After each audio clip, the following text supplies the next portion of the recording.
I think it's really easy for us to be hard on ourselves because we did make a lot of mistakes and went into that with a lot of assumptions. And we were real newbies about this kind of stuff.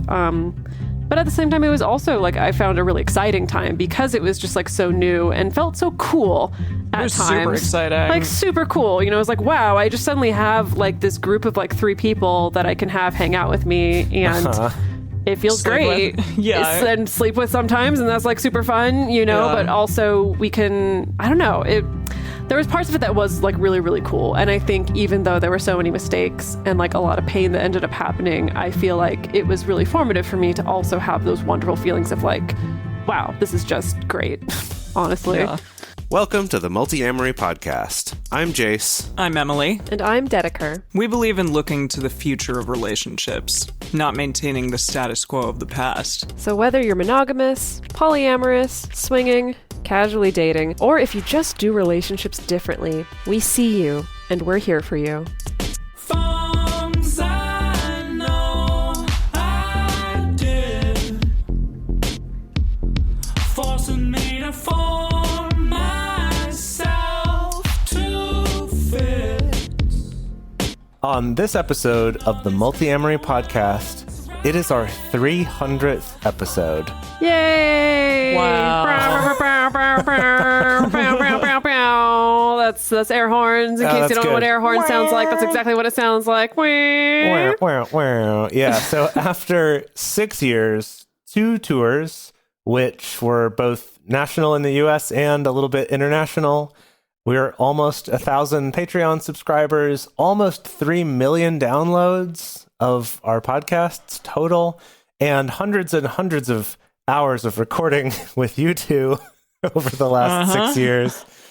We thought it would be nice to kind of do a little bit of a retrospective. So today we're going to discuss how we started this podcast. If you have been listening since the beginning, you've pieced that together in little pieces, but figured we could share that story for those of you who are interested, as well as how our lives and our relationships have changed since starting the podcast, how the world has changed during the time we've been doing this podcast in terms of perceptions about non-monogamy and relationships, as well as potentially some plans and hopes for the future.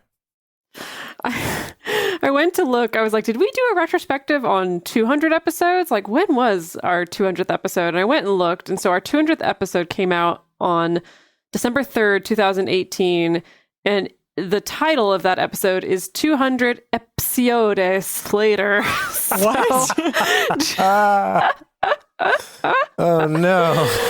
So I guess we must have done a retrospective then as well, and also failed to spell episodes correctly. So that reflects well on us. Maybe we should try doing that better this time around. When was the 100th episode? Was it like December 3rd, 2016? Oh my goodness. No, our 100th episode, it was... Oh, that was before recorded history.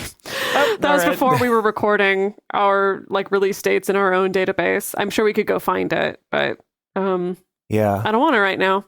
Episode 100 was on relationship resolutions, though. Okay, cool. So that means it came out January 3rd, 2017. Okay. Wow. Look at us. Look at us go. Well done, everyone. Yeah. Yeah, so we did a retrospective at 200. I don't remember what we talked about. I hope that we don't repeat ourselves too much. I hope we've learned something new between episodes 200 and 300, because that's the course of like almost 2 years now. Yeah. Seriously. Yeah. Wow. And the world has changed a ton in between now and then. Oh, gosh, you're right. It feels like... Okay, no, you're right. Thinking about 2018, which is when our 200th episode came out, it feels like freaking lifetime ago. Yeah, and we had... it was the end of 2018 when that happened? So we had just gone on our second tour. I think we did our second tour in 2018. Oh my God, really? April, May. Jeez. Yeah. Oh, God. Pretty incredible, too. What has happened? Remember all those dreams we had about doing a tour in this last year? That we started planning a 2020 tour. It was super fun, and then nah. We wrote a book proposal instead. That was what we spent most of this year doing. A lot of this year doing. Yes. So Emily, you mentioned when we were going to do this episode that you were surprised by how many people don't know our story or how we started the show, or what was it that you've found? How's that come up? Yeah, well, the three of us all did like a little interview series for a different podcast, and it was very like clear from the things that they were asking me that they didn't really know like what our whole configuration is now, and like, you know, that I'm not non-monogamous now and haven't been for like a number of years, like things like that. And I do once in a while, like when people slide into our DMs, stuff like that on Instagram, and they're like, wait a minute, like I'm trying to figure out, what are you all three together? Like what's happening? And so some people clearly don't know. So for those of you like who are listening to this, maybe it would be interesting to you if you didn't already know like what our configuration is as the three of us, to kind of hear that like story real quick. Yeah, I will say it has been interesting that I do occasionally get people who reach out to me who are a little upset that we're not spilling more goss about our personal lives on the show. I've gotten that too, yeah. Yeah, and I mean, I feel like we do, try to drop in real life examples from our lives when we're talking about particular principles and stuff like that. But it's like this show has never really been we're going to sit and goss about what's been going on with us. I've seen some shows like that. I feel like that's something that I notice more about, like, for instance, like swinger podcasts. I think there's a lot of swinger podcasts, which is just kind of recounting what happened at this event, what happened at that event, and so there's definitely a market and an audience for people who want to kind of live vicariously, especially someone who's living a slightly more scandalous lifestyle necessarily. But the weirdest thing I got was like someone reached out to me, I think this was a couple of years ago, reached out to me saying, well, I assume that all three of you only practice parallel polyamory because you don't really talk about your other partners in extreme detail on the show. Wow. And I'm like, well, first of all, that's not really true. But also, second of all, I'm like, there's a thing called privacy. Sure. Like there is kind of a responsibility where I don't want someone to date me and then be afraid that I'm going to turn around and just like talk all on the podcast about how they were in bed and stuff like that. So yeah, there's a balance there. And to be fair, too, I think if that's what you're looking for in a podcast, there's a lot of podcasts out there that will give you that. Even kind of more mainstream dating advice shows that I'm not a big fan of the advice they give love to gossip about their personal lives or tease each other about them or talk about the sex that they had or whatever. So I also think there's a lot of that already, that there's, if that's what you want, you can get it. Yeah. But if you are interested in knowing, like, at least, like, our backstory. Yeah. So it goes all the way back to 1987. I was born. That was when you were born. I wasn't even alive then, okay? Emily wasn't around. Jace had already been on the planet for a good long while. Good 20 years or something like that. No, I was 5 or 6. You're a little tiny baby. When we are, yeah. Okay, now I'm going to fast forward through history a little bit. I think that when I think about my life before meeting Jason and Emily, oh my gosh. Oh gosh, this might make me a little emotional. Oh. Okay, because I mean, it's really characterized by honestly feeling really alone. Not like in my life as a whole. I had people, but kind of feeling really alone, I guess, in my identity and in the fact that I was like pursuing polyamory. And it honestly really felt like it's like literally the only people I have to talk about this are the people that I am dating, some of whom are really not receptive to that, some of whom don't really get it, some of whom are the people I'm dating and they shouldn't, be carrying the full burden of needing to be all of my community and stuff like that. But I don't know. I mean, before I met the two of you, I was definitely at a place where I was only just starting to, I think, start to take ownership of being polyamorous, really. I was only just starting to be very blunt about that with the people that I was dating, but I definitely didn't really have any friends who were into that. And I also up to that point had pretty much all negative metamor experiences as well. Like leading up to that point, it was a lot of, I was dating people where my metamors were pretty clearly secondary or just kind of hookups and stuff. And so there wasn't really a need to meet them, or they were dating people in kind of not very ethical ways. And so there was just unnaturally like some bad blood there, often from the start, between myself and my metamors. So that's the place that I was before meeting all y'all. And I feel like Jason, Emily, the two of you have talked a little bit more on the show about, your process of opening up and how that went for the two of you and stuff like that. But I don't know if there's anything else that you recall from that time of the pre-Multiamory era of what strikes you the most from that time or what you remember. Yeah, I mean, something we've talked about before on the show is that when we started this podcast, Emily and myself had only been doing polyamory for something around a year or so. A hot second. A hot second, really. And you knew everything. We all knew everything at that point. So we're like, let's start a podcast. That's the thing. I'm surprised at how much, surprised and not surprised, because that does seem to be kind of like the thing that people joke about. The phase you go through. Yeah, like, you know everything now. You've unlocked like relationships and you understand everything about them and like you're perfect at them. So clearly we thought that and we were like, we should tell other people the good news and spread the gospel of Multiamory. Yeah, so that's definitely something that stands out for me, and I think that that's also why our first 75 episodes are gone. They're in the archive. Bye no thank you. Because there's just stuff in those where I don't think there was a lot of stuff that's just like 100% wrong or we've completely changed our mind, but more that we've maybe found better or more respectful ways to talk about those things, or just some ideas. Got better at researching, got better at finding done a lot more appropriate research. Guests and experts and things like that. Yeah. And we weren't just talking about our Twitter comments like for like 45 minutes before we actually got into the meat of the episode, that kind of shit. Right. Some of you out there know what I'm talking about. Yeah, there are a few of you out there who remember those days. Yeah. And so I think that really stands out to me, just that we kind of started a little bit more like a show of just like, hey, let's talk about our life doing this thing.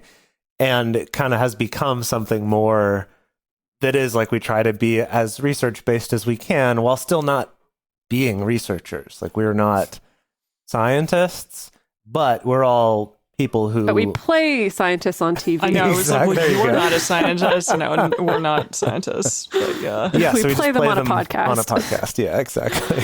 Yeah, no, exactly. Well, so I want to rewind the tape a little bit to talking about... I think Emily was my first point of contact. Emily was the first one to come into my life, in that my partner at the time, Brad, started dating her. And what was really special about that was actually, it was like the first time that I was dating someone really seriously, where when they started dating somebody new, they were like pretty honest about it. And cool about it, and just like, oh yeah, here's her dating profile, and we went on a date, and this is what we talked about, where I was like really led into that process. And it was both exciting and like a little bit scary, because I remember when I found out that you were like this huge video game nerd and super nerdy in general, like at first that was really threatening, because I was like, but that's my thing. Yeah. Not at all realizing that I'm like, no, that's actually a really good thing that my metamor and I have that kind of overlap in interest, because it's not a competitive thing. It's like, oh, that means there's a much higher likelihood that we're going to get along and have stuff to talk about. And that lesson from that experience has come back in my life multiple times, that like, if I have a partner who starts dating somebody and there's something about them that's a little threatening or something like that, that I remind myself that, no, this could be the cue that I actually would really love this person, this metamor, and actually really, really could have a really wonderful friendship or business partner relationship with them, potentially. Yeah, or both, yeah. Right. Yeah. You probably weren't thinking of business partner yet. That probably came Not along yet. later. Not yet. And so from my partner dating Emily, and then Emily going home and telling Jace, hey, this guy that I dated also is dating this super cool sounding person, Dedeker. Yeah. And then Jace and I started dating. And so that was kind of the origin of like the first quad that I had ever been in. Yeah, I think definitely all of us, that we had ever. Yeah. That was the origin of the quad, which, I mean, I want to hear from all y'all about what you think about this as well. I think it's really easy for us to be hard on ourselves, because we did make a lot of mistakes and went into that with a lot of assumptions. And we were real newbies about this kind of stuff. But at the same time, it was also like I found a really exciting time because it was just like so new and felt so cool at times. Super exciting. Like super cool. You know, it was like, wow, I just suddenly have like this group of like 3 people that I can have hang out with me and it feels great. And sleep with sometimes, and that's like super fun, you know, but also we can, I don't know, there was parts of it that was like really, really cool. And I think even though there were so many mistakes and like a lot of pain that ended up happening, I feel like it was really formative for me to also have those wonderful feelings of like, wow, this is just great, honestly. Yeah. Absolutely. Yeah. I mean, Jason and I had dated really like since the very beginning of 2011, like met in 2010, and we're monogamous until when did we start being polyamorous, Jace? Like in the early 2014 or 2013, I guess? It would have been 2013 because that's when we all met. Yeah. Seems so long ago. It really was a long time ago. Wow. Yeah, no, I mean, really, like, the time this episode comes out will be, like, right around my anniversary of meeting Jace 10 years ago, which is pretty incredible. Like, in terms of, people in my life, I'd say there are few that I'm as close with who I've known as long as you, for sure. And really, like, that extends to you, Dedeker, as well. I think, coworkers and, like, people come and go out of your life. Right. But, like, you two have very much stayed. In a very meaningful way, obviously. So, yeah, I think in terms of like becoming this quad at the time, it was very much for me like a kind of a sexual awakening of so many things in terms of like my own personal sexuality, coming to terms with the fact that like I'm like I can say that I'm bisexual and like deal with it, and it is a thing, and you know, being okay with that. And yeah, but then also understanding, I don't know, at the time, I was 25, maybe 24, 25, I know. And so I think just by merit of me being as young as I was, I also did just believe like, yeah, I know what the hell I'm doing and talking about and whatever. And like, this is really flighty and fun and with no consequences. Which ended up not being the case. Well, but I also feel like, and I'm thinking about that time as well, that not only were we in this quad, I feel like all 4 of us in that quad were just like dating like gangbusters. Like, just all kinds of people. Yeah. I think, it was that combination of like, I think that phase that we see a lot of polyamory newbies go through of both like once you finally find the equilibrium and then you're like, oh wow, I figured it out and I know everything about relationships, combined with that like poly joy of I can date everyone if I want to. You know, I don't have to say no to any experiences. I don't have to say no to anybody. Like, I feel like all of us were just like going on dates like all the time. Yeah. And it was cool for the most part. I mean, there were, you know, little dramas that would happen here and there. But I mean, I look back on that now, I'm just like, Jesus, like, where did I get the energy from? I know. Yeah, that's what I think young. too. We were younger. How about you, Jess? Like, how are you? How do you feel about that time in your life and like being very new to it as well? I mean, I'll second and third all of the things that you two said that we were just dating a ton, going on tons of dates. And then also, I guess the thing that always jumps out to me is how, even though what we were doing, you know, just being polyamorous and dating people and being open about that felt very radical. When I look back on it, I think of how very normal or like, I don't know what the right word is, but how very kind of still standard in terms of how I was approaching gender at the time and what dating looked like and what sex is and like what defines a relationship versus not. That all that was still very, like, quote, normal, you know, very, very kind of standard stuff that I'd inherited from culture, right? From our TV, from our society. And so it's funny looking back on that now and thinking, wow, I thought I was being so radical, and really I was still so mainstream, and that I feel like I've gradually moved away from that. But that's been more of this kind of slower process of various realizations or moments of, I don't know, epiphany or being presented with something that I hadn't considered before. And I think a lot of that is thanks to this podcast being so... Oh, yeah. The fact that we do this every week, and so every week being proactive about researching these things or trying to find new guests or looking at other people's podcasts or blog posts or things really kind of broadened my horizons a lot more than I probably thought was even possible when we started this. So, as happens to many quads, we are no longer a quad. Right. Yeah, Brad is not in the picture quad, at all. Well, I feel like when we had Kathy Labriola on the podcast last, when she was talking about her polyamory breakup book, she talked about how she witnesses this kind of collapsing effect that quads maybe have a tendency to collapse into a triad, and then triads on their own often tend to have a tendency to collapse into a dyad sometimes.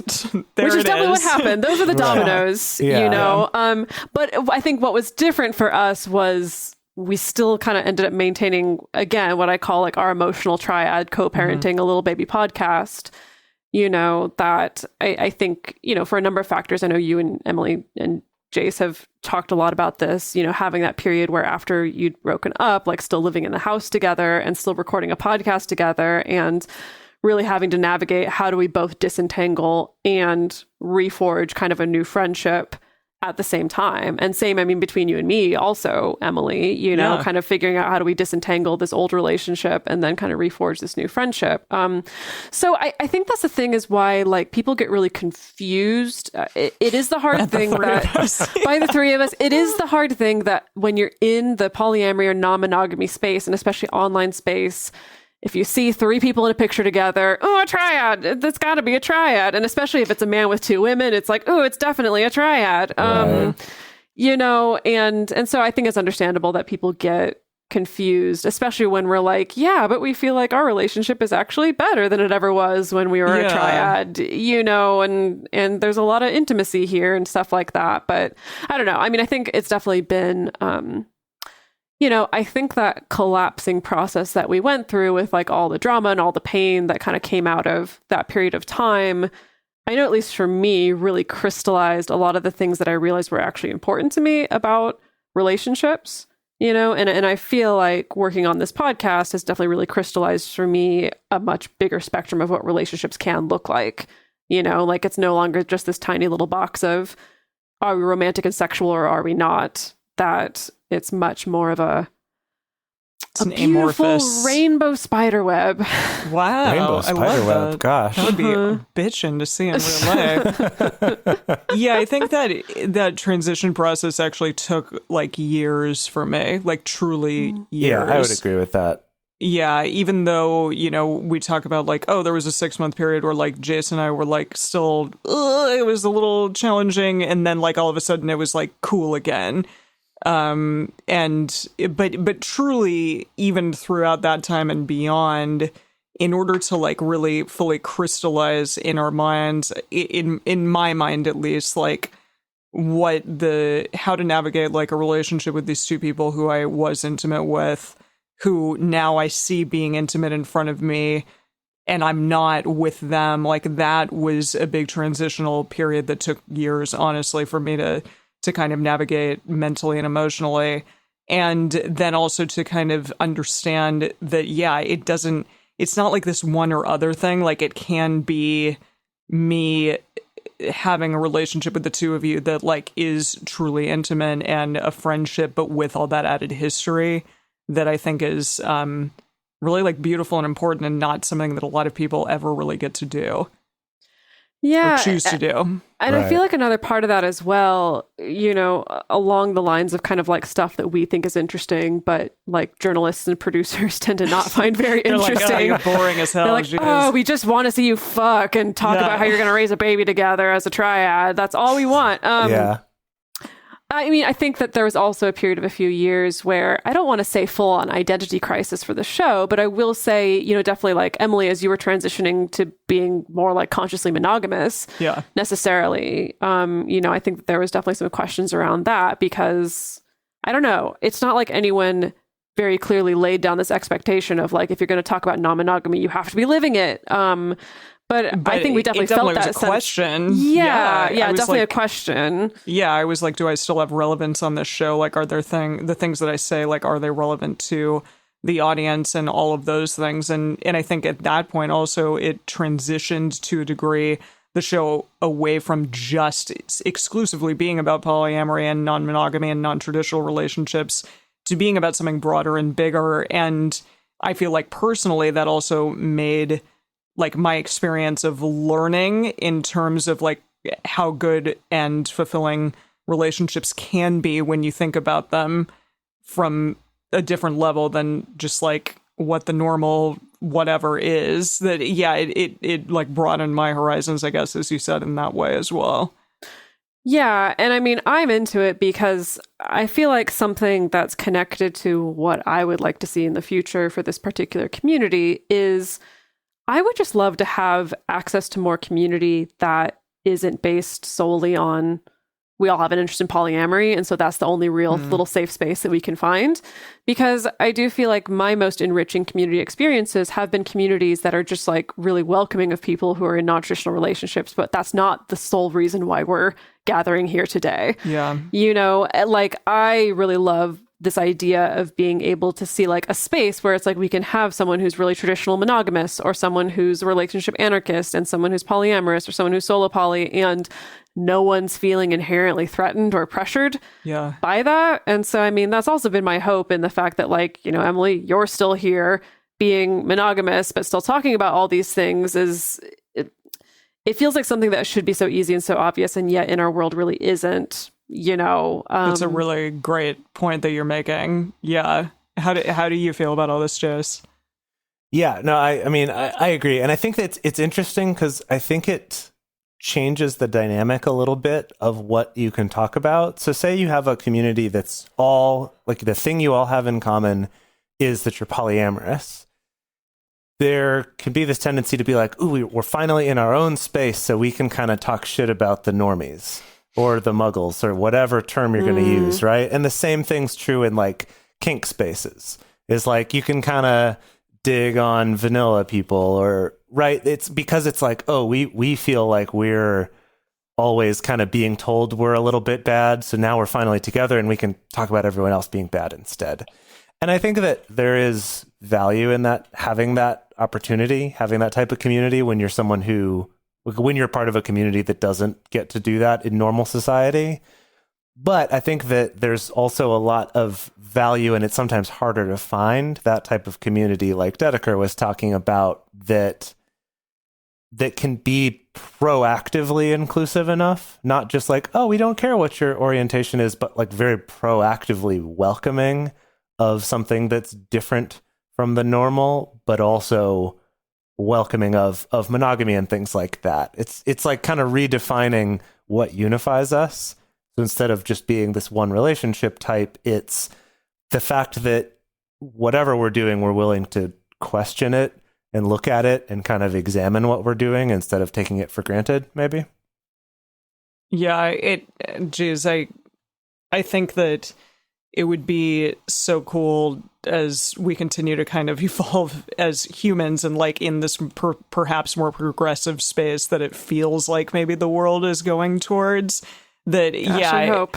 I know. Your lipstick Fingers crossed. Yeah, we are, exactly. Just so our listeners know, we're recording this before the election, so we're recording it on election day before the election has actually happened. But so if we sound blissfully naive in any way, you'll have to forgive us. Yeah, but truly, I mean, this idea that maybe through learning about other people and, you know, understanding each other and like actively doing the work that is needed in order to like change a person's mind or even just like bring awareness to someone. That's what I think this podcast has done for me in so many ways, is like it's brought awareness to things that I just truly was not thinking about, like I was completely ignorant to. And again, you know, when, as I've said in multiple outlets, like you can't unring the like bell of polyamory once you've done it and once you've like lived it. So even if I'm not like actively doing it on a daily basis, I still can like bring a lot of the ideas that I was utilizing in my daily life as a polyamorous person into my current relationship and into just my life in general. And, you know, a bunch of other shit that we've learned on this as well. Yeah, I think the biggest change I've noticed in myself and kind of how I approach the world in relationships from the start of this podcast to today is I mean, I do feel at the start of this podcast, I think because we were going through so much drama and so much pain, and there was a lot of really difficult questions coming up, I think it kind of shoehorned me into this particular set of ideas of like, well, I know what I know about myself, and I think this is the correct way to do polyamory, and this is the way that I think most people should do it, and that's the way it is. And I think from doing this show and hearing about so many people's different experiences in my work, working with clients, especially hearing so many people's different experiences, I really feel I've gotten to this point where I'm almost at a place of just feeling like I almost kind of don't care what format of relationship you are in or you choose. Just please do it in a way that's like ethical and kind, and everyone is consenting and everyone has access to happiness, and I feel that clinging to that understanding, that new understanding, is something that helps me when I feel tempted to slip into something like, say, like gatekeeping in this community, of like, oh, your polyamory is okay, but your polyamory is not okay. I still think it's important to have standards, again, like kind of holding people up to this rubric of like, well, is everybody consenting? Is everybody actually happy? Is there kind of equanimity in this relationship? Are people being kind to each other? But yeah, I feel like I'm more disinclined to gatekeep in that way, just based on somebody's relationship format, I feel. We're going to take a quick break right here to talk about our sponsors and some ways that you can support this show to keep this going for another 100 episodes, we hope. If you're looking to change your diet or improve your health, instead of restricting what you eat, what if you nourish your body with the healthiest and most nutritious food possible? With Sakara, you're putting the best food in your body so you can feel your best, and it's easy because it's delivered to your door. For the entire year, I've been, planning meals and making meals and taking a lot of time to do that. And it does take like a lot of emotional and mental and physical energy to do that week in and week out, because we can't go out to restaurants and do things like that this year. So Sakara has kind of given me this amazing gift of being able to have food that is nutritious. All the meals are plant-based, which I am plant-based, and I love that about this company. So along with these delicious plant-rich meals, Sakara also offers daily wellness essentials like supplements and herbal teas to support your nutrition. And experience the power of plants as medicine with their best-selling Metabolism Super Powder. Made with organic rich cacao, it works to boost energy, eliminate bloating, minimize sugar cravings, and reduce fatigue. I love all of their amazing supplements, and I know that you will too. And right now, Sakara is offering Multiamory listeners 20% off their first order when they go to sakara.com/multi, or you can enter code multi at checkout. You got options here. So that's Sakara, sakara.com/multi to get 20% off your first order. Sakara.com/multi, or enter promo code multi at checkout. It's time for another episode of Multiamory Lube Facts, brought to you by Uberlube. Silicone, which is used in Uberlube, and its name was created by English chemist Frederick Stanley Kipping, who did not actually popularize the use of it because he believed there were no practical uses for it. Oh, well, how wrong he was. Yeah, there's a lot of practical uses for it, as we can see. Wow. Well, so Uberlube, our sponsor for this week, is a high-grade silicone lubricant, because it turns out it's a fantastic use for silicone. It's made from clean, body-friendly ingredients, and all it is just silicone with a little bit of vitamin E. And the vitamin E leaves a nice velvety finish that actually moisturizes the skin. And another bonus is the fact that it will not enter your bloodstream like water-based lube does. Usually people who have adverse reactions to lube, it's usually related to a water-based lube that is able to be absorbed into your bloodstream. But a silicone-based lube like Uberlube won't do that. And right now, Uberlube is offering Multiamory listeners 10% off and free shipping when you use our code MULTI at uberlube.com. That is 10% off and free shipping. Just use promo code MULTI, M-U-L-T-I, at uberlube.com. So now you can enjoy the most practical, or at least enjoyable, way to use silicone. This has been another episode of Multiamory Lube Facts, brought to you by Uberlube.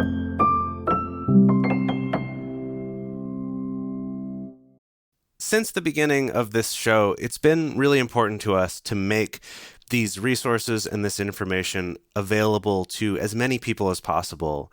And doing that through a free podcast has been amazing in helping us reach more people, to let them know that they are represented, that there are people who understand you and who are working on relationship advice and tools for you, and not just if you fit into this one particular mold that's in the movies and the TV shows.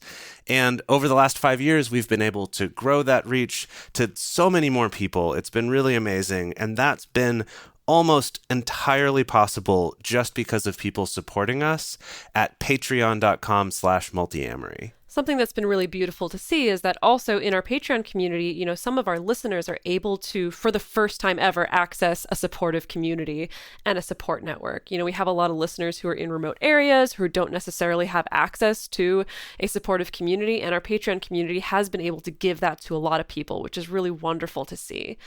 And so we really appreciate the people who are in our community who choose to support the show, and we want to give back to the people who are going out of their way to help us keep making this show. So some of the cool things that we offer as a thank you include private Facebook and Discord communities just for our Patreon listeners, having early releases on episodes, getting bonus episodes, and also private video discussion groups. We love getting to give back to our community in that way. So if you do want to join this amazing community of people who help make this show possible, go to patreon.com/multiamory today and become a patron of ours. We'd really appreciate it. All right, we're back. So we're going to move on to talking a little bit about now sort of how things have changed over time, not just in our own thinking, but even outside of that as well. And so first thing that I looked up for this was about podcasts about polyamory.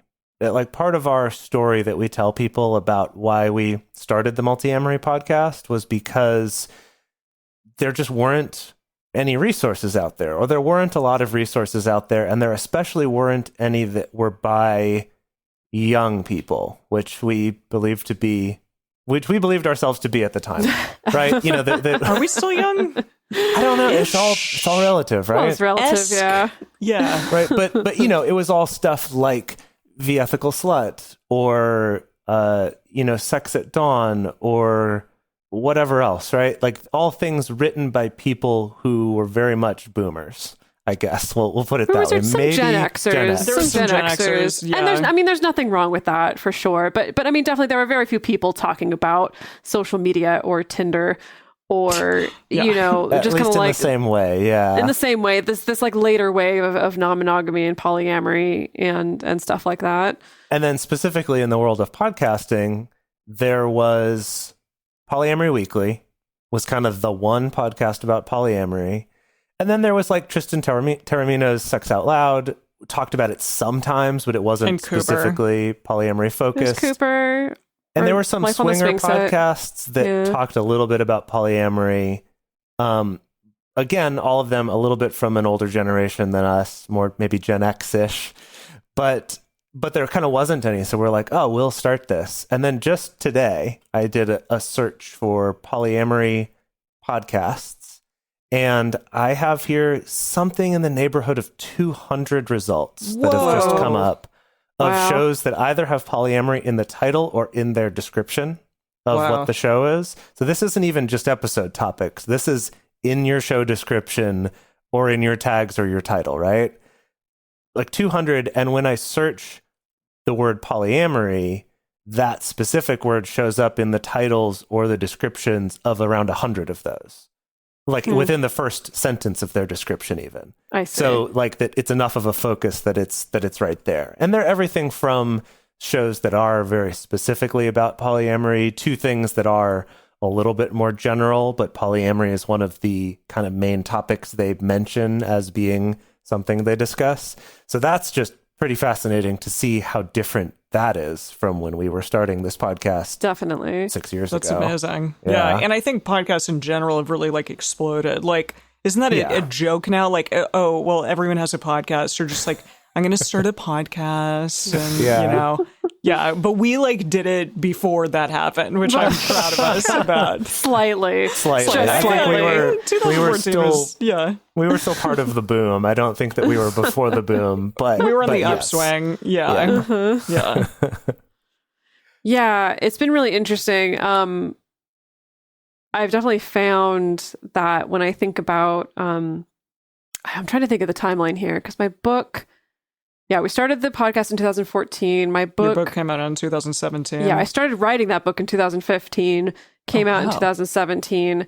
And it's been really interesting because it's like the times that I've been brought on for interviews, whether it's on like TV shows or a live stream show or somebody else's podcast or a radio show or a news program or whatever, that the nature of the questions I feel has changed just slightly. You know, there's still some old classics like, what about jealousy? Everyone likes to ask that question still. Yeah, classic. That I feel like back in the day, and again, we're talking about the span of less than a decade here, which is wild to think about, but back in the day, it was either I was being interviewed by someone who was already all in on polyamory, you know, or it was a little bit more of this sensationalist. Let me ask you about the sex. How the heck does this work? Who do you think you are that you can get this to work?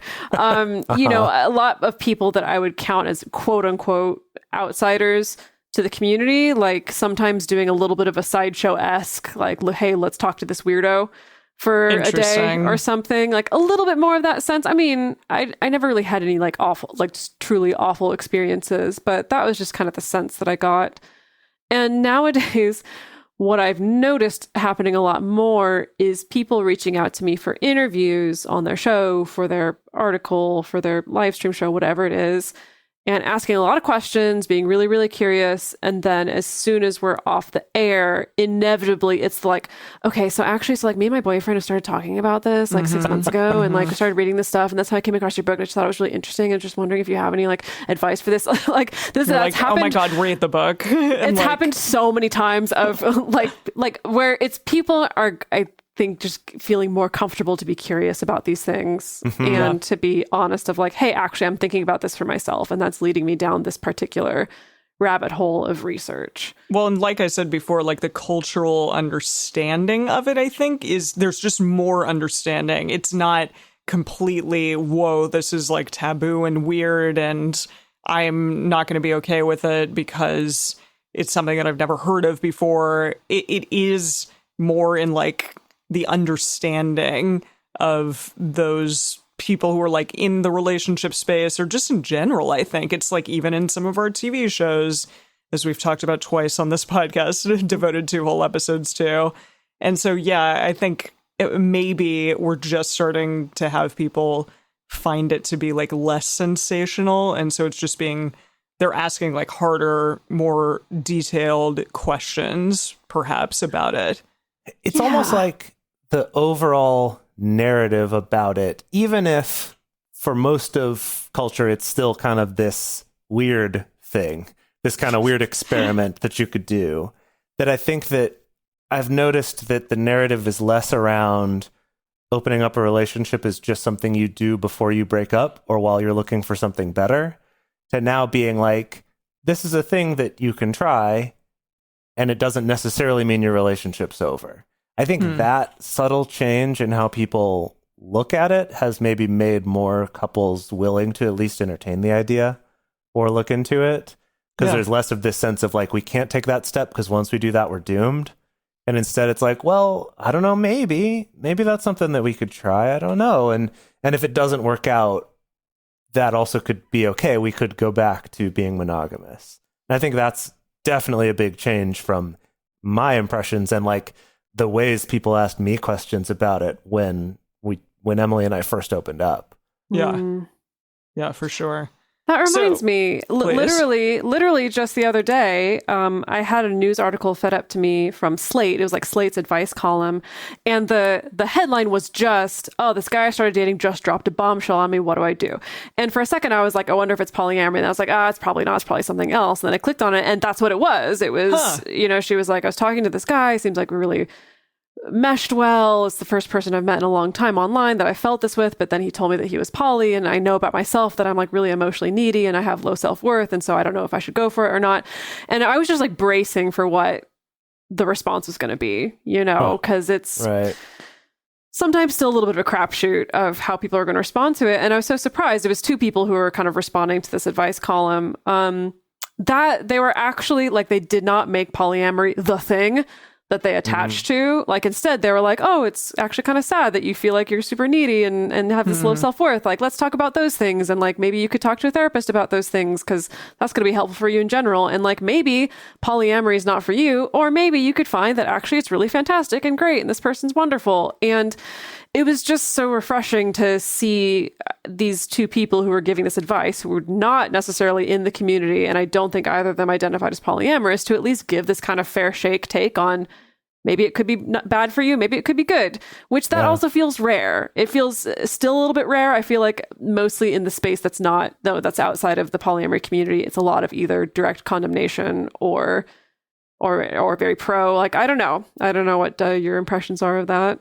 I think that, yeah, like even going, I mean, as I have talked about on the show, I've gone to like one therapy session, like one like actual therapy experience in college, but then I did go to couples therapy once, like within the last 5 years. And I was amazed at the time, like how when polyamory got brought up, the therapist didn't blanch at it. She didn't like freak out or say that was like the root of any issue that my partner and I were having, but rather that it just, let's talk about that some more. And so I do think people are educating themselves more, like therapists and advice columnists or whatever, educating themselves more. And so it is becoming at least just another option that let's explore that, as opposed to being the cause of all of your issues that you ever have.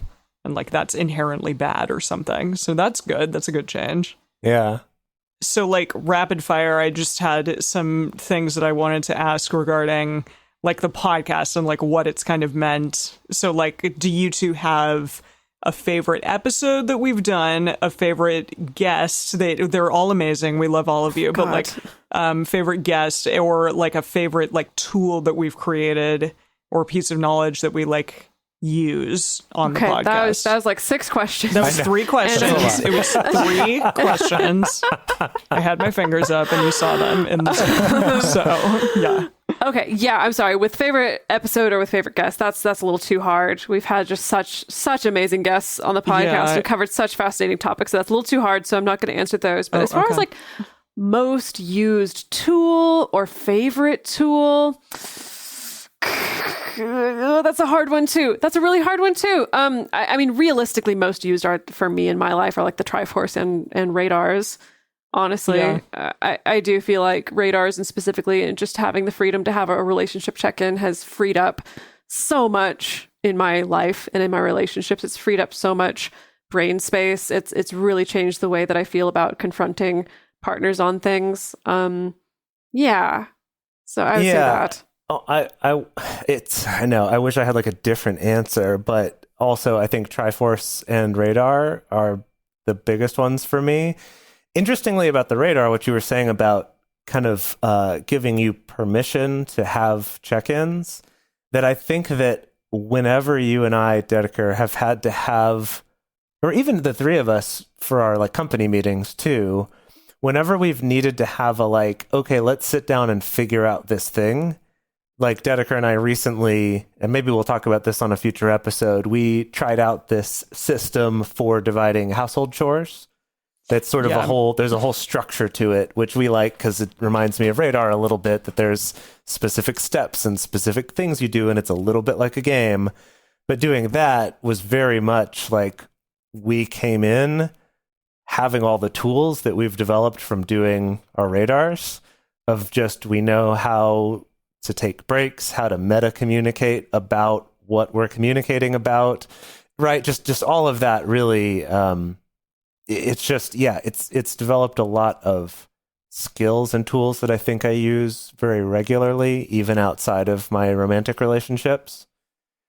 And then the Triforce is just one that I've just found not only really helpful for myself, but really helpful for explaining to other people, because it kind of simplifies this concept of sometimes you're not giving someone what they actually want in an exchange, that understanding what they want can help you give that to them, and kind of helps sort of demystify, like, why is it that this person gets upset with me when I'm trying to help them?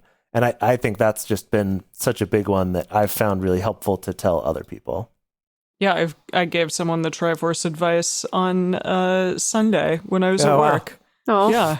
Wow. Yeah, he was like, why do I gave my girlfriend advice and she was like, that's not what I want from you. And I said, well, why don't you try asking her next time what it is that she wants when you get in a conversation like that? Ask her, like, do you need some love and care and affection and just poor baby? Or do you actually want to problem solve this with me? Or are you just telling me, like, what's happening here? So I tried to, like, infuse the Triforce a little bit on him. Infuse. Nice infusion. Yeah. You know what? I'm going to add one, too. I'm going to say also the idea that we've talked about from the Gottman Institute, which is about taking bids. Yeah. Taking other people's bids and the importance of that. Yeah. I think that's one that I've found comes up with my parents, with my siblings, with my friends, with my coworkers, in addition to my relationships, that just this idea of, I guess, realizing how important it is to do what you can to acknowledge a bid and to say yes to it, even if it's not okay, we're just going to do what you said, but kind of acknowledging that by treating this bid seriously and taking it seriously and turning toward it, I'm improving our relationship and making sure that person doesn't feel rejected or ignored. And then similarly, if I'm ever feeling rejected or ignored or not appreciated, I'm able to kind of step back and see it's like, oh, right, it's because those bids aren't being accepted. Maybe I could also take a different approach of when I give those bids, or just not take it so personally. Like when I try to give any sort of bid to Dedeker within the first 2 hours of her waking up in the morning, it's not going to go well. Oh my gosh. She's going to be coughing and upset. She's just going to be grumpy with me. Yeah. But I, by understanding bids, I'm able to kind of take that outside of this is how she thinks of me, and more just how is she able to receive my bids or not. Yeah. What about you, Emily? I use Triforce. I think so many of our of like the tools that we've created and that we've learned about have truly been for us from like a bigger granular level, being able to, like, even if whatever we're doing isn't quite working on the other person, or, you know, the bid isn't being taken or whatever, we're able to step back and say, like, hey, I understand what's happening. Like, I understand the bigger picture of, like, what's occurring there, and I don't need to take something so personally or be so upset about it. And yeah, I think my personal, like, for lack of a better word, anger in relationships, or being judgmental of, like, myself or other people, or it being pissed off or upset at someone, like, that's taken a step back over the years, because I've been like, hey, it's okay. Like, I get kind of what's going on here, and I understand, like, they probably didn't mean to do that. Even if I'm getting, like, frustrated or upset about it, I can kind of understand, like, maybe where they're coming from, or maybe I just need to approach something in a different way. So yeah, what you said as well, I think it enables, like, more self-awareness in addition to being aware of how other people tick. Like, you understand that you personally can, like, take a step back and not take everything so personally. Yeah, that's great. Yeah. I think that there's been this overarching theme for me of realizing that creating structure and systems can be great, actually. Even like tiny little systems. I mean, like the microscript stuff that we came up with in the past. I mean, like, literally just the other day, Jason identified, like, oh, there's this regular interaction that we have where the way that one or both of us reacts to a particular prompt sets off the other person and makes us both annoyed. And it was like, what if we come with a microscript for that? You know, just, and so it's like something about feeling really empowered to be like, we can create even a tiny little system, a tiny little tool, a tiny little bit of structure that helps us to communicate really intentionally and really well and in good faith and act as a team, instead of just kind of falling into old habits or falling into assuming that someone's out to get me or someone's out to hurt me or stuff like that, that we can kind of, it's like that meta level kind of processing and creation within relationship. Yeah, it's funny because it reminds me a little bit of our episode from 2 weeks ago talking about eustress and distress, that having that agency of, I feel like this problem is not insurmountable, but we can come up with a system or we can try things so that we can get past it. I think that is a key part of the tools and stuff, is seeing, okay, there's other ways to talk about this or go about it. We can try things, or as Dedeker likes to say, we can put on our scientist hats and do experiments on ourselves to figure out what's going to work for us. That is really empowering, I think, and helps fight that feeling of helplessness that I personally have experienced in a lot of relationships that have been having trouble, and that I see constantly in people's relationships, kind of this feeling of helplessness, of just I can't do anything about this. I can't do anything to fix this. I can't escape this. I can't make it better, kind of a feeling. Yeah, we are more powerful, I think, than we ever think that we are, truly. I mean, I don't know. At least I've found that for myself in my relationships. And then on the flip side, if that relationship isn't going the way that I want to, I can also exit it, which I know that I've heard both of you say, and that's something that our relationship, the three of us together, has also shown us that relationships can be really good and really healthy and function at a really high level. And I really appreciate that too. Yeah, and I think that leads to, if we want to close this out by thinking about the future, thinking about the next 300 episodes. Yeah. Gosh, what if we started with just the next 100? Because 300... That's 6 years more of episodes. I tried to look it up, but Joe Rogan has done 1,500, and he's he's super controversial, but I know that he's done 1,500 episodes of his show or something, and I think that he said it took 500 to get super in the groove of things. So we're not even there yet. No, we're not even there yet. And personally, what is the groove going to be? Is I don't that know. when we? Gosh, when we just there's no problem. It just flows. It flows like the eustress stuff that we talked about. Is he a daily podcast? Oh, I don't know. He does 3-hour podcasts, though. I cannot imagine. He could be daily. He came out in 2009. So he's been doing this for 10 years. It must be weekly. Got it. Yeah. Got it. Wow. Okay. So, right.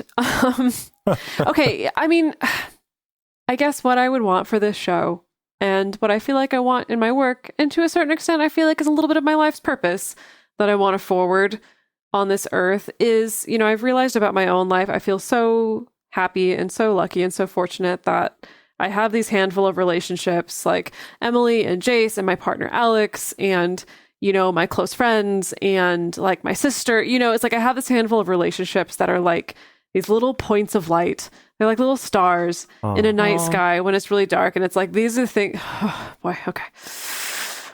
Sorry. Getting the emojis. Yeah. They're just these little points of light that keep me going when things are really tough and really awful. And I'm just so glad to have these really life-sustaining, life-giving relationships. And coming from a place where it's been very much the opposite, coming from a place where my relationships have been very draining and very depressing and bad and toxic and really unhealthy for me, and just realizing that it's it really doesn't have to be that way.